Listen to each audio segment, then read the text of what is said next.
Hello, everyone. My name is Pian Pian. I'm the founder and CEO of Amotions. Amotions is a platform to help organizations transform by instilling new habits with immediate feedback and insights from experts and interactive practices. We're very happy and excited today to have Nicole here.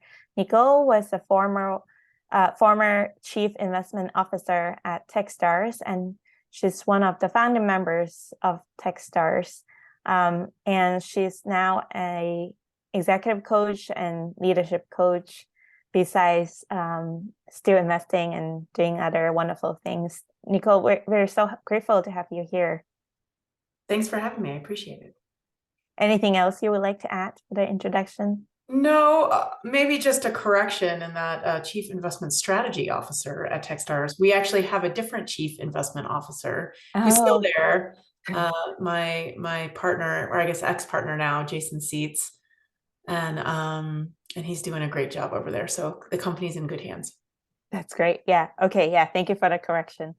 Nicole, since you have been working with founders for so many years, and you've been coaching them, and now you're also doing coaching again, curious, what are the most common challenges you see founders and leaders that you interact with in coach phase?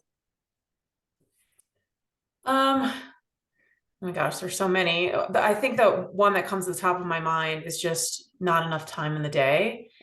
People struggle with just how to pack it all in, right? And I think the trick to that is a little reframing on time. Like what I often say is, you have, like, money is actually a renewable resource. You can get more of it. Yes. Almost everything in your company you can get more of is a renewable resource. Time is the only thing that isn't renewable. Right. And so being as like obsessive about how you spend your time and what you spend it on is the way to actually create more time. And so it involves a few things, right? It involves learning how to prioritize, making sure that you're spending time on the right stuff. There's people can find themselves busy but not productive, and it's learning how to be really productive. It's also learning how to avoid problems in the first place. And so spending the time up front to invest in the right things will actually lead to you spending less time on that thing later on versus ignoring it and waiting until it catches fire. And so there's some, techniques around how to do all that, but I would just say time is probably the one that I hear the most. And from that stems a whole bunch of other problems like stress and anxiety and just hiring and all of these other things that kind of come up when you're not spending time on the right stuff. Yeah, that's very much true. I personally experienced that, and I hear from a lot of the leaders, founder interact with, there's not enough time of the day. What kind of prioritization frameworks and strategy do you recommend for people when they face this challenge? So first of all, there's a book that I love, and this isn't exactly answering the question that you asked, but it sort of leads to it. One of my favorite books that I always recommend founders is a book called The 4 Disciplines of Execution. It's 4DX is the nickname for it. You might hear us refer to 4DX, but 4 Disciplines of Execution is the name of the book. And I like to put it, I think it's actually one of the most powerful tools. It's better than OKRs. It's better than goal setting. It's better than all of these other things. And the reason is because it forces you to get crystal clear on what your priorities are in order for you to actually execute on them. And then there is a methodology of how to go about executing so that you're making sure that you're spending your time on the things that matter rather than sort of getting caught up in the whirlwind of our day-to-day, which we all do, right? Like, you can sit there and spend 4 hours a day in your email, just knocking out your email, but at the end of the day, what did you actually get done? And so I really like the 4DX model because it forces you to get crystal clear and actually articulate in a certain way. And actually the way that they orient it is from X to Y by when. And so where am I now from X to Y? Where do I want to go? By when, by what date? And you have to put in metrics, right? And so it really just forces you, and you're only allowed one of them at a time. And so it forces you to get it really, really crystal clear. There's some other frameworks that I like too around how to look forward, not backward, how to focus on solutions, not problems.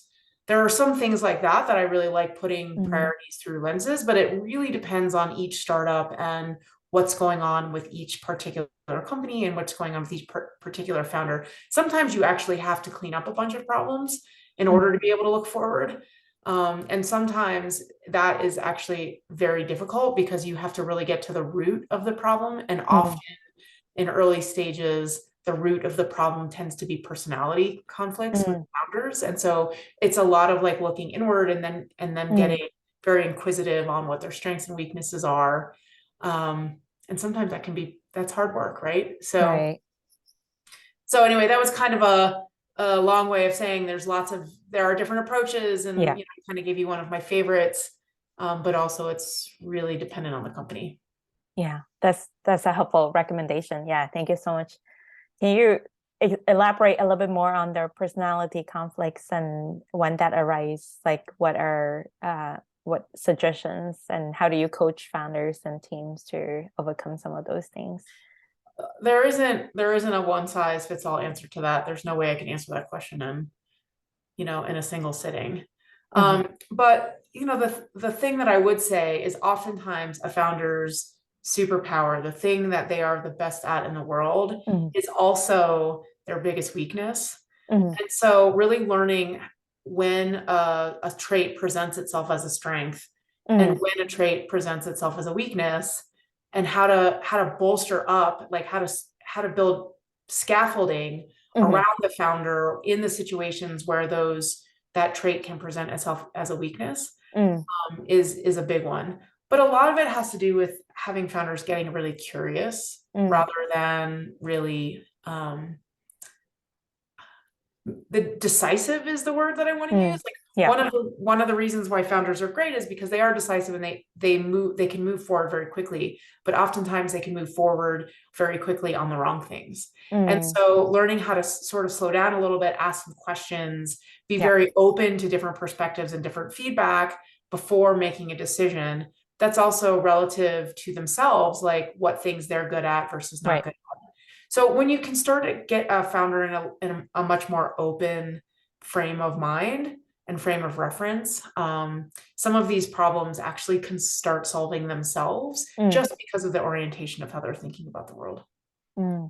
That's a good point. It's kind of like having the mindset of being curious and being receptive to feedback and other signals. Yeah, I think that's important for a lot of things, including developing products and talking to customers as well. Yeah, absolutely. Thank you. And I mean, we know that being a founder is very hard. Being a leader, business leader nowadays is also quite hard with all the changes in the economy and the societies going on. How would you suggest founders and leaders to keep themselves and also their team motivated, keep the morales up when things are tough and economy, businesses is not going as well as they think? Yeah. I don't actually think it's up to the founder to keep their team motivated. Oh. I think it's up to each person to be motivated inside of them. I do think it's up to the founder or the executive to help identify the things that are motivating for their individual direct reports and to help present them, often just identifying what the purpose is, like what is our greater purpose here and what value can you bring to the table. When you can align those things, and in theory, the person is motivated from within. I think as soon as you start looking at extrinsic motivation, though extrinsic motivation is a temporary solve to a problem, it is not a long-term solve. And so I think the best thing a founder can do is learn how to not motivate their team, but rather help their teams find their own motivations to getting things done. Now that's different than stability and embracing change. And I know those two sound opposite, but often they're not, right? And so when, as a team, I think as a founder, it's sort of your job to say, hey, like, we're going to do our best here. But that doesn't mean that change isn't likely and change won't happen and that stuff's not going to get hard. But it does mean that we'll have each other's backs through it. Yeah.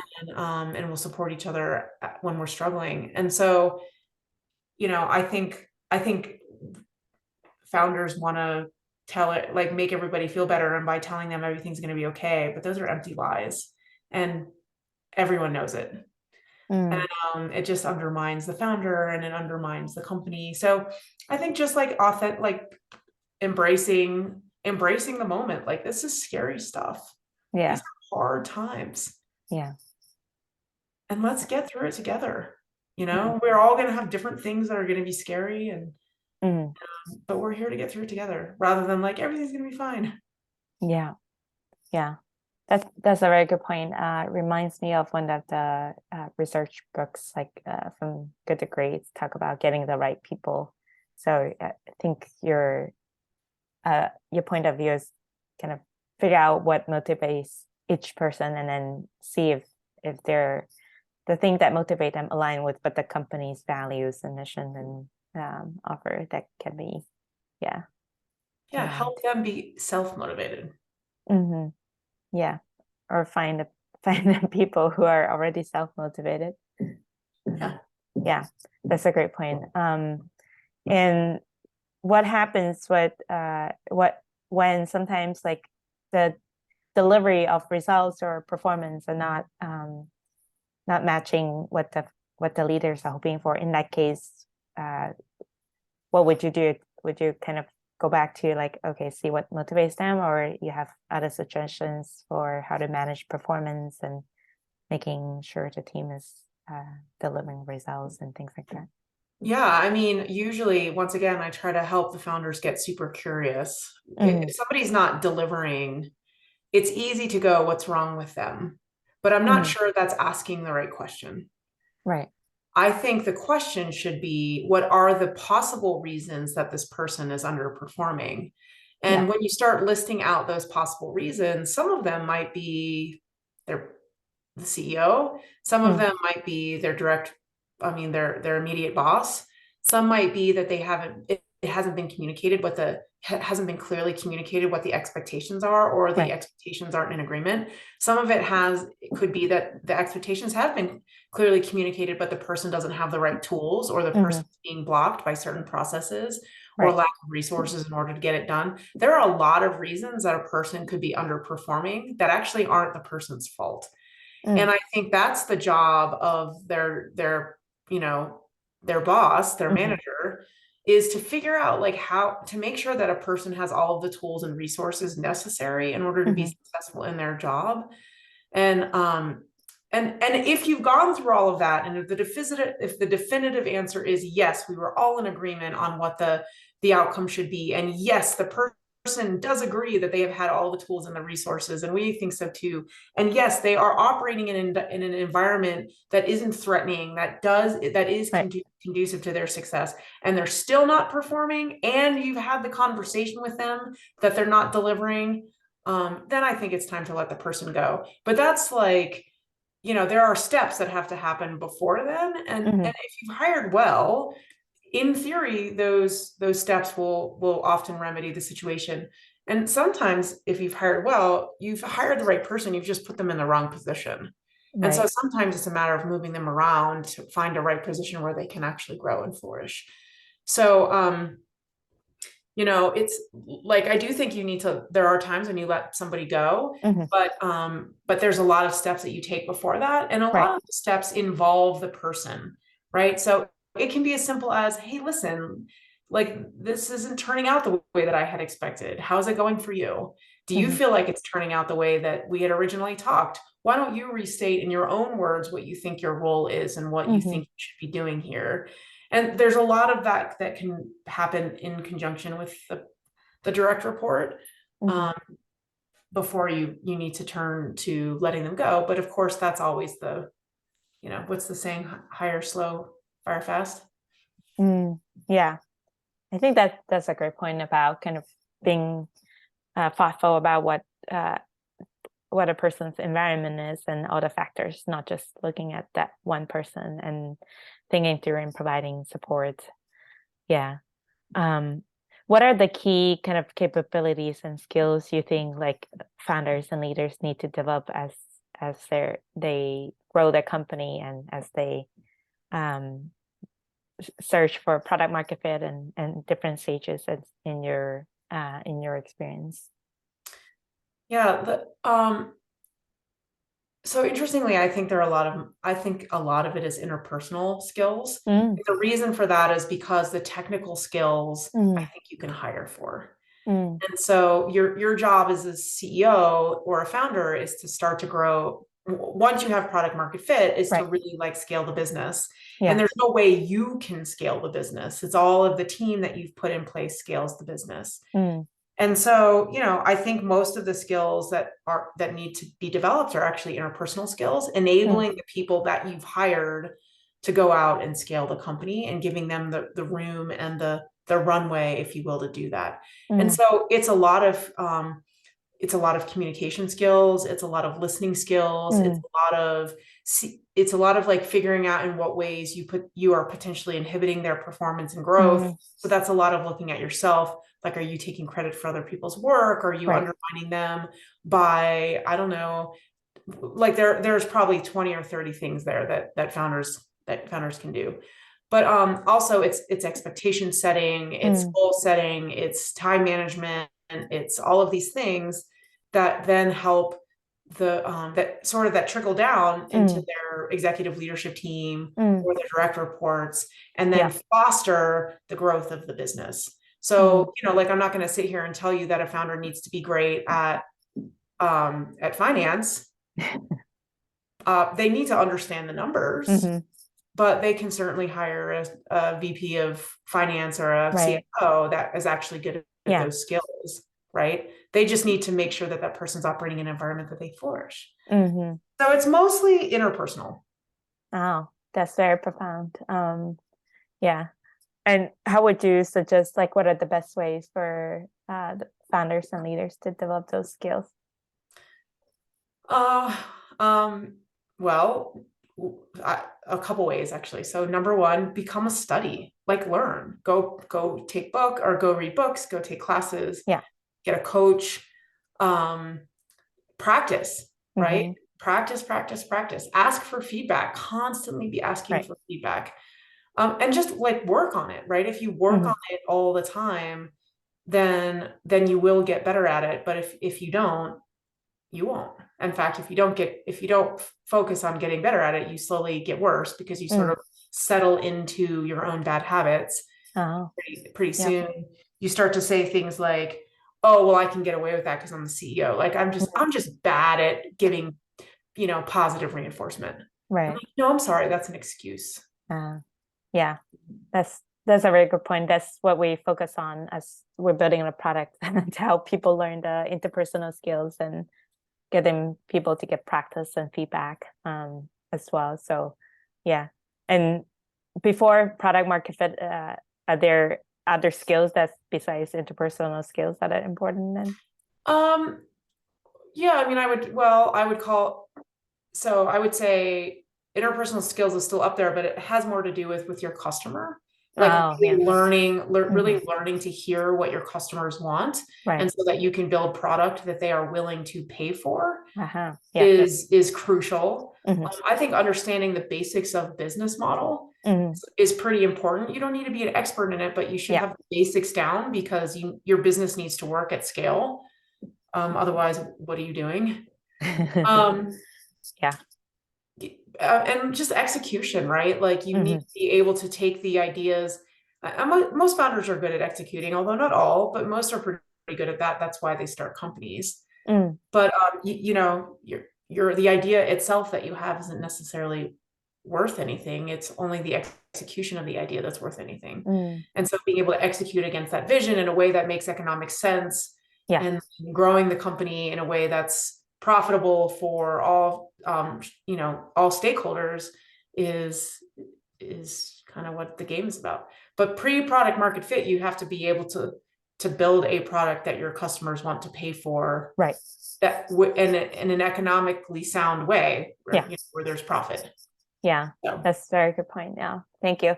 Thank you so much, Nicole, for sharing all these insights and approach from both your coaching experience as well as kind of interacting with so many founders and leaders. Thank you so much. thanks for having me.